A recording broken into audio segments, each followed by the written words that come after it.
A call came in from an unknown number. Who could it be? Hello? Hello? This is James, your son. It's fine that you divorced my dad, but it's a problem if you don't fulfill your responsibilities as a mother. I mean, I'm already a high school student. Can't you stop involving me in the mess between you two? What? What are you talking about, and why are you calling me? I was just about to say that when James raised his voice. I'm telling you to pay my child support and tuition fee. The root cause of all this is your infidelity. And now you're trying to take money from my dad? You've got some nerve. At his words, I felt anger rising in me and replied to James, Who do you think you're talking to? I have no recollection of having a child. What? Have you gone crazy? Or are you trying to avoid paying by playing dumb? Don't mess with me. James must think I'm messing with him, but I'm surprisingly serious. As I said earlier, James is not my child. About 14 years ago, at that time, I was married to my ex-husband and we were about to reach our 3rd year. Up until then, our relationship as a couple hadn't changed much, and I think we got along fairly well. On our days off, we often went out together. With my ex-husband often being busy with work, he was away on business about half the month. He worked in sales, and I knew he traveled a lot even before we got married, so I didn't feel particularly out of place. But the one thing I felt was unnatural was the issue with children. Before we got married, I had told them that I loved children and I wanted to have one as soon as possible. Of course, we both had our own schedules. Even if I was ready, if he wasn't, it wouldn't work. So I wasn't in a rush and was taking my time. But 3 years into our marriage, he had never once brought up the subject of having children. By the time 3 years had passed, I thought it was strange and brought up the subject. What about having a child? It's been 3 years, and the older we get, the higher the risk of giving birth will be. Yeah, but I'm busy with work right now. When will you not be busy? Huh? You always say that, and it's been dragging on until now. I can't help it if I'm busy with work. If you keep saying that, I'm going to start wondering if it's really about work. What do you mean? I haven't done anything wrong. Huh? There was something odd about this conversation. I didn't suspect him of cheating. I was just trying to convey that if this continued, I would have no choice but to suspect him of infidelity. But for some reason, he seems flustered. He's hiding something. Thinking that, I decided to look into my ex-husband's activities, and I was able to uncover the truth behind his words and actions. His attitude when I confronted him that time, and what he was really doing when he said he was on a business trip. It was too mild to be called an affair. Turns out he was leading a double life. Half the month he spent with me, and half the month with another family. But what shocked me most was that the other woman had a child. That child was James, who had called me earlier. James was 2 years old at the time, still unaware of the world around him. Should I call this a blessing in disguise? Either way, someone will certainly get hurt.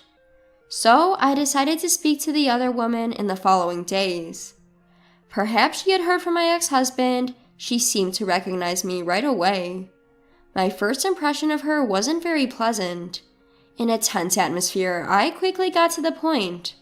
I spoke about everything that bothered me, such as whether it was okay for my ex-husband to be leading a double life and who was the child's parent. But the woman began to respond nonchalantly, without changing her complexion or showing any guilt. She firmly stated that she was the mother of James. My ex-husband seemed to be hiding it, but she didn't hesitate to answer, which made me feel a bit overpowered. Finally, I asked her what she planned to do in the future. I won't do anything. I have no intention of quitting my current lifestyle, and I'm fine with it. However, I don't think he intends to have any more children. Why is that? When I reported that I was pregnant with James, he didn't seem very happy. When I asked, he said it was not the right time to have a child. So I think I just happened to get pregnant. Otherwise, I don't think he would have any children. But he told me he loves children. Does this mean he didn't want to have children with you? Then she smiled a little and said, Isn't it strange? Why did I, who didn't want children that much, give birth, while you, who want children, didn't even get pregnant? Can you really say that he loves children? Well, I'm sure when he said he loves children, it wasn't a lie, right?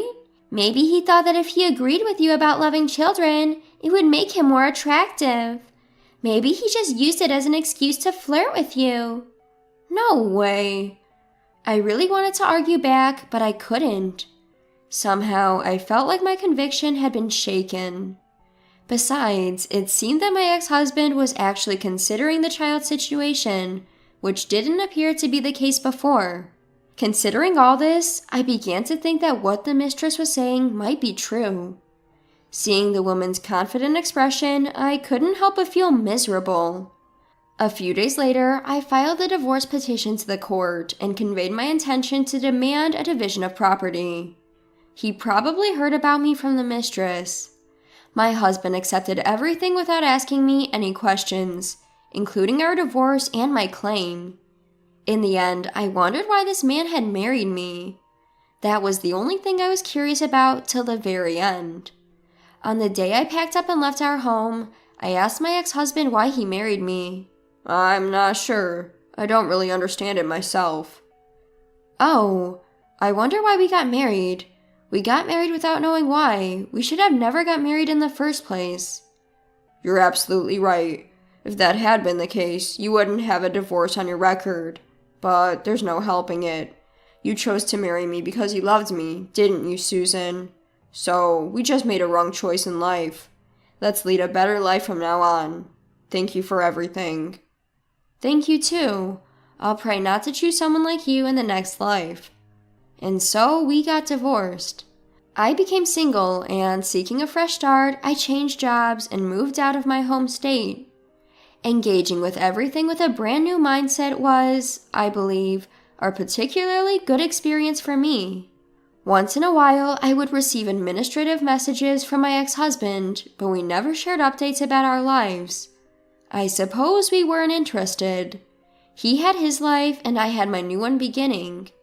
However, after about 10 years of no contact, I received an unexpected call from James. I wondered what it could be about, but never expected him to demand for child support and school fees. James is the child born out of an affair between my ex-husband and another woman. Obviously, I have no obligation to pay. I tried to explain this, but James wouldn't listen at all. Don't you feel ashamed as a mother? If so, you shouldn't have had a kid. Hearing such words repeatedly was irritating. However, if I showed my anger, he would probably refuse to listen to me even more. So I waited for him to calm down a little. After a few minutes, I was finally able to start speaking. Can I say something? First of all, I want to check a few things. How did you get my number to call? Obviously from Dad. Our family has been struggling financially lately. I thought it was strange. Finally, we couldn't afford school fees and such. Thanks to that, I had to start working part-time. Dad told me everything was your fault. That's why he told me about you. You cheated and abandoned me and Dad. You promised to pay but didn't. Until now, I didn't know much about your divorce, but now I understand. You are the one at fault. I see. Now I understand why he is so angry. If this was the truth, of course a child would be angry. However, my ex-husband had lied to James and incited him. Hearing this made my blood boil. It's quite a bother to deal with this after divorce. But I do feel sorry for James, who has been deceived. He may be a stranger to me, but I couldn't just ignore him. Since then, I have remarried and have a child with my current husband. So, as a parent, I thought I should do the minimum for him. I decided to start by telling him the truth. He is 16, old enough for an adult conversation. James, everything I'm about to tell you is the truth. If you want proof, I can even provide a DNA test. Will you listen to me? Uh-huh. I told James that he and I were not parent and child, and that I had divorced his father more than 10 years ago. At first, he refused to believe, but as I continued to reveal the facts, he gradually began to show signs of disturbance. If what you're saying is true, then why did Dad make me call you? James, you mentioned earlier that you've started working part-time. What do you do with the money you earn? Dad keeps it. High school isn't mandatory, so I thought I'd help out if my parents were struggling. Besides, I don't really need a lot of money. You really are a good kid. But haven't you ever wondered? If there's that money, why can't they pay for your school fees? Well, even the cell phone bill is often late. I figured Dad doesn't have any money. Is your dad working? He's working. He goes to the office. I see.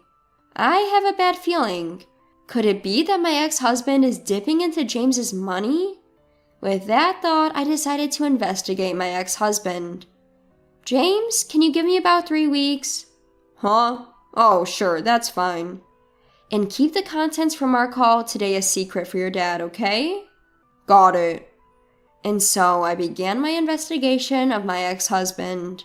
I hired a private investigator and waited for the results. Some might call me generous for going to such lengths, but I'm doing it all for James. I don't mind if people say I'm crazy for caring so much about someone else's affairs. So what? If a child is about to collapse in front of you, would you ignore it? My answer is no. I don't want to be that kind of person. Besides, I hate my ex-husband more than anything for lying to his son. While harboring my anger towards my ex-husband, I waited for 3 weeks for the PI's report. The results came in. The contents left me in shock. At the same time, anger surged within me. Turns out my ex-husband is not a full-time employee, but a temp worker. But it seems he was recently laid off and is now on leave. Apparently, he's been going to the unemployment office but spending most of his days at the casino. James thought his father was working because he always wore a suit, but he was actually job hunting. And there was no sign of him seriously looking for a job. But the worst part about my ex-husband is that he easily begs his son for money, feigning remorse.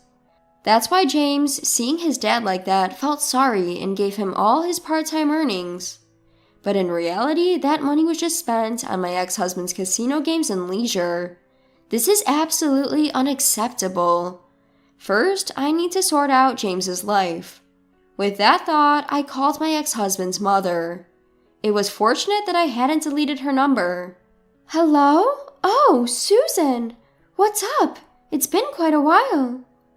I'm sorry for the long silence, mother-in-law. Could we talk for a bit? I explained the current situation to my mother-in-law. Why did I call my mother-in-law? My ex-husband's mother and her sister are his worst enemies. During our marriage, we rarely visited his family because of that. We had no contact at all after the divorce, but my mother-in-law seemed to think that I had some plans and wasn't angry at all about the divorce. I see. I'm sorry. I thought it'd be better to hear it from him, so I didn't tell you, but he was having an affair. What?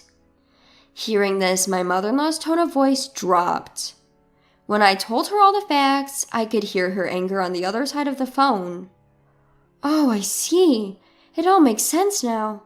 The reason I wasn't told about the birth was because the baby was from his affair. He brought James over a few times, but you had just given birth and didn't want to see anyone, so he told us not to contact you. After childbirth, women can become mentally unstable and can even suffer from mental illness. So I respected your wishes and kept quiet. I felt sorry for you when I heard about the divorce, but I couldn't contact you. I see. But I'm happy now because James shows his face every once in a while. He might be a child born out of infidelity, but that's not his fault. So I'm planning to be on his side from here on out. You're such a wonderful grandmother. I feel relieved. Actually, that's why I called. Would you and your husband be able to raise James? Of course. He's been working part-time jobs so diligently. But his father blows all that hard-earned money on slot machines? It looks like I need to give him hell. I'll leave that to you, haha. I just think James is desperately trying to support his father and wasting his future in the process.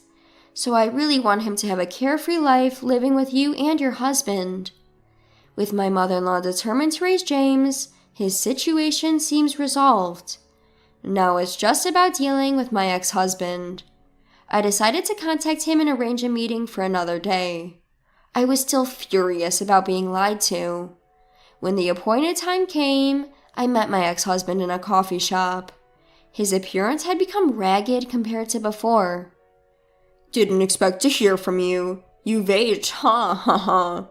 Anyway, this is about James, right? I'm glad you get it. That'll make things quicker. Why do you have him call me? I've got nothing to lose, haha. I'm seriously broke lately. Got caught doing something shady at my old job and had to quit. James's mom suddenly disappeared, and everything's just been vanishing from my life. But hey, my mom and James still think I'm going to work, haha. It's easy to fool everyone if you just act sorry enough, haha. James is your son, isn't he? Don't you feel anything? He's a good son who gives me money. You won't find a more dutiful son anywhere, haha. Ah, I see. But I'm relieved, since you just said all that in front of them. Huh? 3 people rose from the seat behind me and came to our table. What? You're really the worst. We heard everything. Even at your age, your hopeless character hasn't changed a bit. You're done as a human being. There were my mother-in-law, her sister, and James. It was necessary for everyone to witness his true character firsthand. My ex-husband began to panic hilariously, unable to articulate his words properly. He occasionally glanced at me, seemingly pleading for help. Making that face won't get you anywhere. You need to accept everything you've done and really chew on the fact that you're a beast beyond help. Thus, this chapter came to a close. Since then, my ex-husband has been continually scolded by my mother-in-law, her sister, and my father-in-law, and was forcibly put to work.